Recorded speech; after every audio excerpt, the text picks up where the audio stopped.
man. Appreciate you guys for pulling up. Definitely like, share, and subscribe, man. And we just here, where our slogan is pretty much "Stay woke or wake up," right? So today I'm gonna be speaking to you guys on, the rise and fall of Ricardo Tip Top Johnson.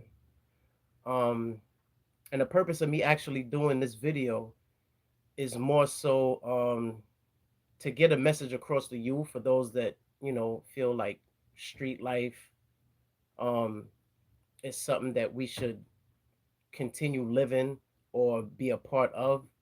And it just shows um or it's gonna give the pitfalls of being a part of certain activities and certain consequences that actually come behind that. Um so again, I think what moved me to actually do this segment on Tip Top um, is because several weeks ago I noticed that he left a comment on my Instagram page, right? Um, and it was under a video that some activities took place where an individual ended up getting locked up, and I found the comment that he left was a little bit ironic. I'm gonna read it for you guys. Um, Bear with me.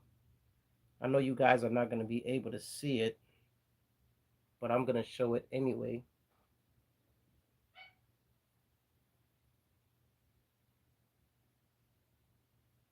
Doesn't matter because I'm gonna read it to you guys.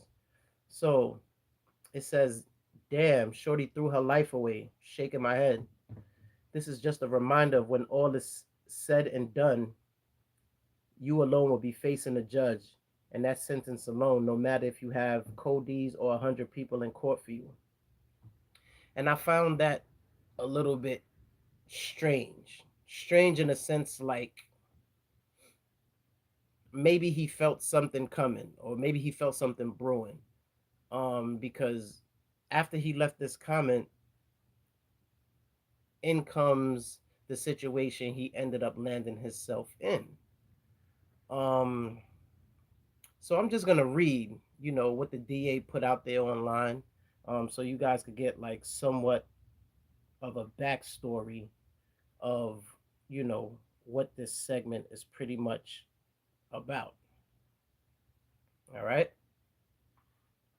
Yeah. So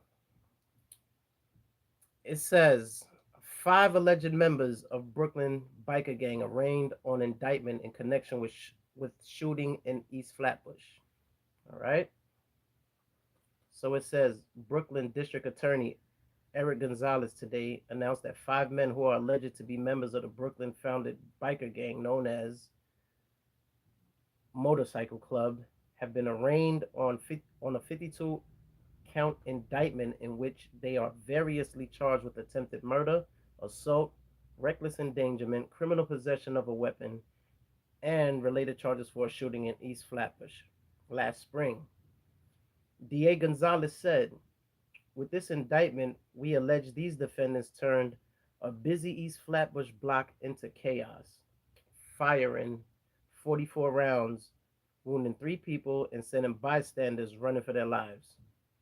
We will seek justice for the victims in the community.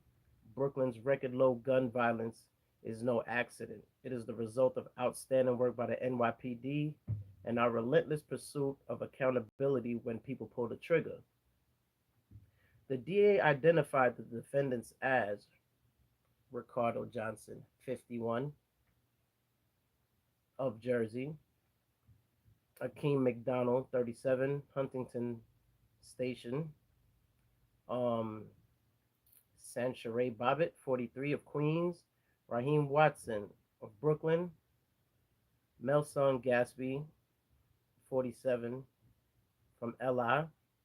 Four of the defendants were arraigned yesterday before Brooklyn Supreme Court Justice Herbert Moses on a 52 count indictment in which they are variously charged with second degree attempted murder, first degree assault, first degree criminal use of a firearm, first degree attempted assault, first degree reckless endangerment, second degree criminal possession of a weapon and related charges. Johnson's arraignment is pending extradition from Jersey. Bobbitt, McDonald, and Watson were ordered held without bail. Gatsby's bail was set at 200,000 cash or 400,000 bond. The defendants were ordered to return to court in December. 8 firearms, including one assault rifle, were recovered yesterday morning during the execution of search warrants at the residences of McDonald, Bobbitt, Watson, and Gatsby. The DA said that, according to the investigation on April 19, 2025, the defendants and their motorcycle club were hosting an anniversary party in an event space in the vicinity of Utica Ave and Foster Avenue in East Flatbush. At approximately 10:13 p.m., a large group of motorcycles, believed to be primarily members of a rival biker gang, drove past the event space. Following a brief dispute, it is alleged defendant Watson fired 14 rounds towards unknown individuals in the vicinity of Utica Avenue and Avenue D, and then fled the location with other members of the biker gang. Some of the rounds allegedly fired by Watson damaged an unoccupied vehicle and caused innocent bystanders in the area to flee. Immediately following, it is alleged defendant Ricardo Johnson fired 2 rounds at a fleeing 35-year-old member of the biker gang from behind, striking him in the leg. Another defendant, McDonald, allegedly fired at the 35-year-old victim as he attempted to flee, but instead struck a nearby vehicle, narrowly missing a female passenger seated inside. Defendants Johnson and McDonald were also joined in defendant Sancharay Bobbitt, who also allegedly fired a gun at the 35-year-old victim. The 35-year-old victim, unable to stand, attempted to flee and crawl to safety before allegedly exchanging gunfire with the defendant, Gatsby, the president of the biker gang, who also brandished a pistol. Finally, it is alleged a 29-year-old member of the biker gang tried to flee the area immediately thereafter on his motorcycle when defendant Bobbitt allegedly fired at him at close range, striking him once in the leg. The victim drove several blocks to safety, then called 911. In total, 44 rounds were fired and 36 shell casings with 4 different calibers were recovered. Defendant McDonald took Johnson to Kings County Hospital, where he was treated for a gunshot to the lower right abdomen and released. The 35-year-old was taken to Brookdale Hospital by ambulance and treated for a shattered tibia. He was hospitalized for 2 weeks and is still unable to walk on his own. The 29-year-old was treated at Kings County Hospital, where he stayed for 7 days and suffered permanent nerve damage to his leg. The DA thanked New York City Police Department Detective Stephen Lavin and Lieutenant Martin Costello of the 67th Precinct Detective Squad of their continuous work on this case. And it goes on and on and on and on, thanking intelligence analysts, digital evidence labs under the supervision of Alexandra, the chief multimedia people. And at the very end, it says, an indictment is merely an accusation